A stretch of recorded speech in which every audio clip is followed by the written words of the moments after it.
మహబూబాబాద్ జిల్లా అధికారులతో పంచాయతీరాజ్ గ్రామీణాభివృద్ధి మరియు మహిళా శిశు సంక్షేమ శాఖ మంత్రి డాక్టర్ దనసరి అనసూయ సీతక్క సమీక్ష సమావేశం నిర్వహించారు। ఈ సందర్భంగా మంత్రి మాట్లాడుతూ ఎన్నికల కోడ్ ముగిసినందున పాలనను పరుగులు పెట్టించాలని ఆమె పిలుపునిచ్చారు। ప్రణాళికాబద్ధంగా పనులు పూర్తి చేయాలని, పెండింగ్ సమస్యల పరిష్కారానికి ప్రథమ ప్రాధాన్యతనివ్వాలని మంత్రి సూచించారు।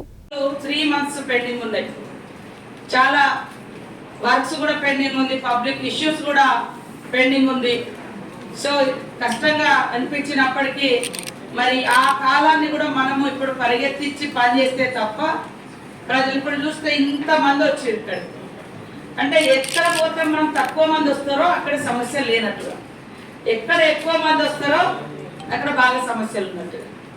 హాస్పిటల్లో బాగా రావాలని కోరుకుంటాం, ఏది గవర్నమెంట్ హాస్పిటల్లో, ఎట్ ద సేమ్ టైం అది కూడా మంచి మెసేజ్ కాదు, అంటే ఎక్కువ రోగులు ఉన్నట్టు, అంటే రోగ సమాజం ఉన్నట్టు అయితే। కాబట్టి ఉన్న రోగి అందరూ కూడా మన గవర్నమెంట్ హాస్పిటల్లోకే రావాలని కోరుకుంటాం, కానీ రోగుల సంఖ్య తక్కువ ఉంటేనే మనం సంతోషకరమైనటువంటి ఆరోగ్యకరమైనటువంటి రాష్ట్రంగా ప్రాంతంగా గుర్తిస్తాం। అట్లనే ఈ సమస్యలు కూడా చాలా జటిలంగా ఉన్నాయి, గతంలో కొన్ని వదిలేసినవి ఉన్నాయి, ఇప్పుడు మనం కొన్ని చేయాల్సినవి ఉన్నాయి। కాబట్టి వీటన్నింటినీ రివ్యూ చేసుకోవాలన్న ఉద్దేశంతో ఈరోజు మిమ్మల్ని అందరినీ మరి ఇక్కడ పిలుచుకోవడం జరిగింది। మీకు అందరికీ కానీ కలెక్టర్ గారికి కానీ అందరికీ మేము ఇక్కడ ఈరోజు మీ మీద అటాక్ ఉపన్యాసాలు ఏమి ఉండవు, మీ పనితనాన్ని కూడా ఇప్పటికిప్పుడు మేము ప్రశ్నించేది ఏమి ఉండదు, కానీ ఈరోజు స్టార్ట్ మన అసైన్ అనేది ఈ రోజు నుంచి మన ప్రణాళిక ఈరోజు స్టార్ట్ చేసుకుంది।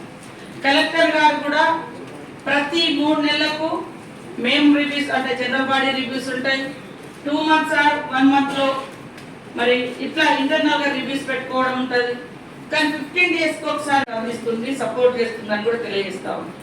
మీరు అందరూ కూడా దయచేసి వివిధ లక్ష్యాలతోటి ఆలోచనలతోటి చదువుకొని ఈ జాబ్లలోకి వచ్చారు। మనం ఏదో జాబ్ డ్యూటీ అంటే డ్యూటీ లాగా కాకుండా ఆ డ్యూటీకి వన్నె తెచ్చే విధంగా, ఆ పోస్ట్కి వన్నె తెచ్చే విధంగా నిత్యం ప్రజలకు అందుబాటులో ఉంటూ ఎక్కువ విజిట్స్ పెంచుకొని గ్రామాలు తిరగడం మూలంగా సమస్య తెలిస్తే సమస్య పరిష్కారం తెలిస్తే వాస్తవాలు కూడా తెలుస్తాయి।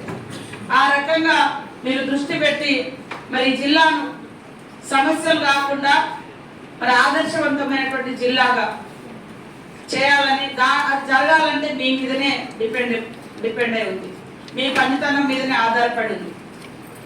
కాబట్టి రాగద్వేషాలకు అతీతంగా, పార్టీలు పక్షపాతాలకు అతీతంగా, సమస్య బేస్డ్ ఇష్యూ తీవ్రతను పెట్టి మీరు మంచి పని చేస్తే నలుగురు హర్షిస్తారు।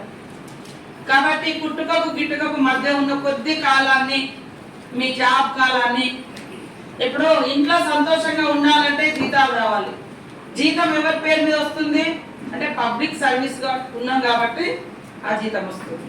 మరి పబ్లిక్ ని ఫస్ట్ సంతోషంగా ఉంచాలి, తర్వాత మిగతా అన్ని సంతోషాలు ఫస్ట్ ప్రయారిటీ పబ్లిక్కే ఇవ్వాలి వాస్తవానికి।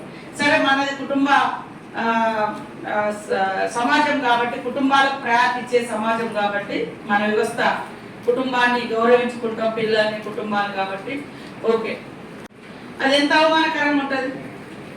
కాబట్టి అట్లాంటి అవమానం కంటే మనం బెటర్గా పనిచేసి ప్రశంసలు పొందితే ఎంతమంది మిమ్మల్ని అప్రిషియేట్ చేస్తారు, మీ కొడుకులు మీ బిడ్డలు కూడా ఎంత గర్వంగా గల్లెగరేసుకొని ఎస్ మా ఫాదర్కి అవార్డు వచ్చింది, మా ఫాదర్తో మీరు వెళ్ళిపోతుంటే ప్రజలు ఏడ్చే స్థితి రావాలి, మాకు ఈ ఆఫీసర్ రావాలనేటువంటి పరిస్థితి రావాలి। కాబట్టి మీరు మీ సొంత ఆలోచన కూడా పెట్టి పనిచేయండి।